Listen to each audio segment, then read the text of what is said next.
அஸ்மத்குருப்யோ நமः. ஸ்ரீ லீலாசுகருடைய ஸ்ரீ கிருஷ்ண கர்ணாமிர்தம் 3வது ஆஸ்வாசம். இன்றைய கண்ணன் அனுபவம் 33, 34வது ஸ்லோகங்கள். 33ல் சுவாமி நந்தகுமாரனிடம், நந்தகோபன் குமாரன், அவனிடம் பக்தியே நான் வேண்டும் வரம் என்கிறார் சுவாமி. சாஷ்டாங்கபாதமபிவந்திய சமஸ்தபாவைஹி சர்வான் சுரேந்திர நிகரானி தமேவ யாச்சே மந்தஸ்மிதார்த்த மதுரானன சந்திரபிம்பே நந்தஸ்ய புண்ணிய நிச்சயே மம பக்திரஸ்து. சாஷ்டாங்கபாத அபிவந்திய சமஸ்தபாவைஹி சர்வான் சுரேந்திர நிகரானிதமேவ யாச்சே மந்தஸ்மிதார்த்த மதுரானன சந்திரபிம்பே நந்தஸ்ய புண்ணிய நிச்சயே மம பக்திரஸ்து. அதாவது எல்லா கரணங்களாலும், மனோவாக்காய எல்லா கரணங்களாலும் நான் தேவர்களை, இந்திரன், அக்னி போன்ற தேவகணங்களை எல்லாரையும் சேவித்து தண்டனிட்டு ஒரே ஒரு வரம் மாத்திரம் யாசிக்கிறேன். அவாக்கிட்ட எனக்கு கொஞ்சம் இதை மாத்திரம் ஹெல்ப் பண்ணுங்க.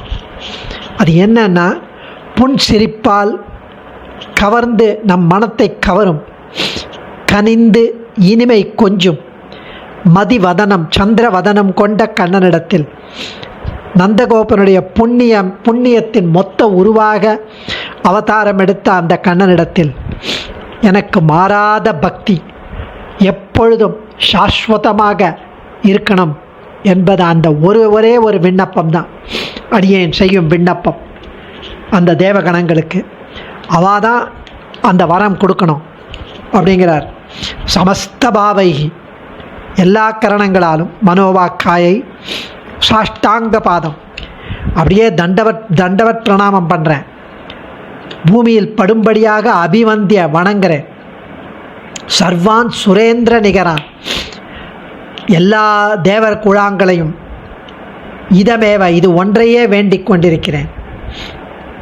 மந்தஸ்மித புன்முருவனால் ஆர்திர கசிந்து மதுர இனிமையாயிருக்கும் ஆனன சந்திரபிம்பே சந்திரமண்டலம் போன்ற முகம் படைத்தவன் நந்தஸ்ய புண்ணிய நிச்சயே நந்தகோபருடைய புண்ணியத்தின் குவியல் கூட்டம் உருவம் போன்றவனுமான அந்த கண்ணனிடத்தில் மம என்னுடைய பக்தி, அந்த காதல், அந்த பிரீத்தி, அந்த பேரன்பு அஸ்து நிலைத்திருக்கும்படி அருள் புரியுங்கள் என்கிறார் சுவாமி.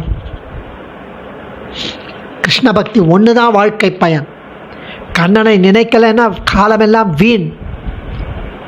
அடுத்த ஸ்லோகத்தில் சொல்கிறார், ஏஷு பிரவாகேஷு சயேவ மன்யே க்ஷணோபி கண்ய புருஷாயுஷேஷு ஆஸ்வாத்யதே யத்ர கயாபி பக்த்யா நீலஸ்ய பாலஸ்ய நிஜம் சரித்திரம்.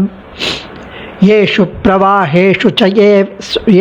प्रवाहेषु स एव मन्ये क्षणोऽपि गण्यः पुरुषायुषेषु आस्वाद्यते यत्र कयापि भक्त्या नीलस्य बालस्य निजं சரித்திரம்.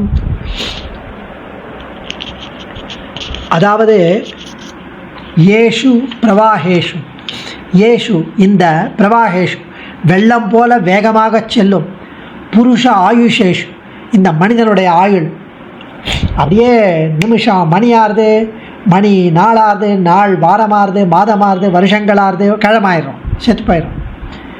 அந்த மாதிரி வெள்ளம் போல ஓடிக்கொண்டிருக்கும் இந்த மனுஷ ஆயுள் நாட்களில் க்ஷணமபி ஒரு நொடி பொழுதாவது ச ஏவ அது ஒன்றே கணக்கில் வைக்கக்கூடியது. ஒரு நொடிப்போதான். அது என்ன அப்படின்னா, எந்த நொடி பொழுதில் ஏதோ ஒரு வகையில் கயாபி ஏதோ ஒரு வகையில் பக்தியா பக்தியுடன் நீலஸ்ய பாலஸ்ய கரிய மேனியான பாலகிருஷ்ணனுடைய நிஜம் சரித்திரம் அவனுடைய நிஜமான இயல்பான சேஷ்டிதங்களை, லீலைகளை, சரித்திரத்தை இன்புற்று அனுபவிக்கப்படுகிறதோ, எந்த நொடியில் அந்த நீலமேக சியாமளனின் லீலைகள் அனுபவிக்கப்படுகிறதோ அந்த நொடிதான் கணக்கில் வைக்கணும். மீதியெல்லாம் வேஸ்ட்டு, லைஃபே வேஸ்ட். எந்த நொடியில் நீ கண்ணனை நினைக்கிறையோ அதுதான் பர்பஸ்ஃபுல் லைஃப், இல்லைன்னா வீண். அதுதான் சுவாமி தெரிவிப்பது. ஏஷு பிரவாகேஷு சயேவ மன்யே க்ஷணோபி கண்ய புருஷாயுஷேஷு ஆஸ்வாத்யதே யத்ர கயாபி பக்தியா நீலஸ்ய பாலஸ்ய நிஜம் சரித்திரம்.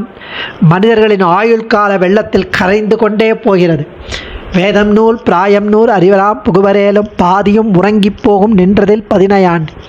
பேதை பாலகன் அதாகும் பிணி பசி மூப்பு துன்பம் ஆதலால் பிறவி வேண்டேன் அரங்கமா நகருளானே தொண்டடிப்படியார் சொன்னார்.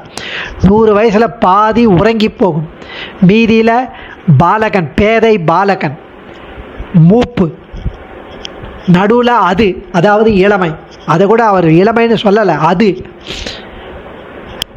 பிணி பசி மூப்பு துன்பம் எல்லாம் போய் மீறி எவ்வளோ மிஞ்சிருது.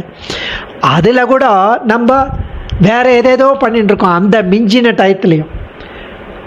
ஸோ மனிதர்களின் ஆயுள் கால வெள்ளத்தில் கரைந்து கொண்டே ஓடுகிறது, வெள்ளம் போல.